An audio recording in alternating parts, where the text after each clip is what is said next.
সন্তান নেককার সন্তান আপনি বুঝেন, মৃত্যুর পরে আপনার আমলের সকল রাস্তা কিন্তু বন্ধ হয়ে যায়। তিনটা কাজ ব্যতীত, সাদকা জারিয়া এবং উপকারী জ্ঞান বিতরণ। যার যতটুকু নলেজ আছে, জ্ঞান আছে, চেষ্টা করেন এটা বিতরণ করার। এটা যতদিন পর্যন্ত টিকে থাকবে, আপনার মৃত্যুর পরে এটা আপনার আমল নামে যোগ হতে থাকবে। সুবহানাল্লাহ। এবং নেককার সন্তান, যে সন্তানকে রেখে গিয়েছেন পৃথিবীতে, সে যদি দুনিয়াতে ভালো কাজ করে আপনার জন্য নাজাতের ওসিলা। চিন্তা করেন এটা কি রকমের একটা একটা মেশিন আপনি দিয়ে গেলেন পৃথিবীতে।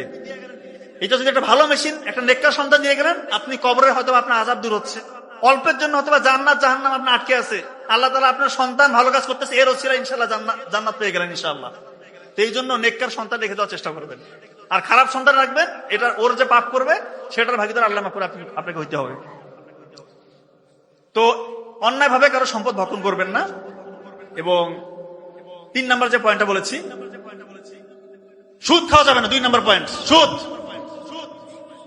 অনেকে আমরা এটা পরোয়া করি না, সুদ খেলে কি হবে। এখন তো সমাজে সুদ এমন ভাবে ছড়িয়ে গিয়েছে, আমার তো মনে হয় 80 থেকে 90% পরিবারের মানুষজন যারা অভিভাবক, এরা সুদের সাথে প্রত্যক্ষ বা পরোক্ষভাবে জড়িত।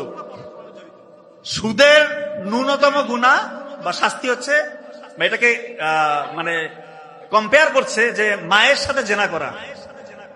1 দিরহাম সুদ খেলে 36 বার নাউজুবিল্লাহ মায়ের সাথে জেনার বা তার থেকেও বেশি শাস্তিযোগ্য একটা অপরাধ। চিন্তা করেন, এটা তো চিন্তার বাইরে। কোন বিবেকবান মানুষকে চিন্তা করতে পারে? আরেকটা হাদিসে এসেছে এরকম যে সুদের 70টা শাখা রয়েছে, এর মধ্যে একদম 70তম নিম্ন যে শাখা সেটা হচ্ছে মায়ের সাথে জেনা করা। এই কাজটা করবে না। যারা সুদ খাচ্ছেন ভাই, এ টাকা থাকবে না। বিশ্বাস করেন, দেখবেন যে দুনিয়াতে শান্তি পাবেন না, এবং পরকালে তো আপনার কি হবে আল্লাহ ভালো জানে। এবং সুদের সাথে যারা জড়িত, সুদ যারা খায়, যারা দেয়, যারা ওটা লেখে এবং সাক্ষী থাকে, সবাই কিন্তু এটার সাথে শাস্তির আওতায় আসবে। এই জিনিসটা মাথায় রাখবেন। 3 নাম্বার, নারীদেরকে সম্মান করতে বলেছে এবং তাদের অধিকার ফিরিয়ে দিতে বলেছে। নারী বলতে স্পেশালি বুঝিয়েছে মা, স্ত্রী এবং বোন। মায়ের সাথে যে সম্পর্ক আমাদের, এটা হচ্ছে আনকন্ডিশনাল। এখানে কোনো কন্ডিশন চলে না।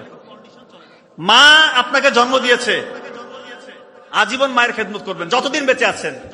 কি বিয়ে করেছেন, কি আপনার সন্তান আছে, আপনি অভাবে আছেন, মাকে ফেলার কোন স্কোপ নাই। কথা কি বুঝা গিয়েছে? যে হালতে থাকেন আপনি মাকে ছাড়তে পারবেন না। মায়ের সেবা যত্ন আপনার করতেই হবে।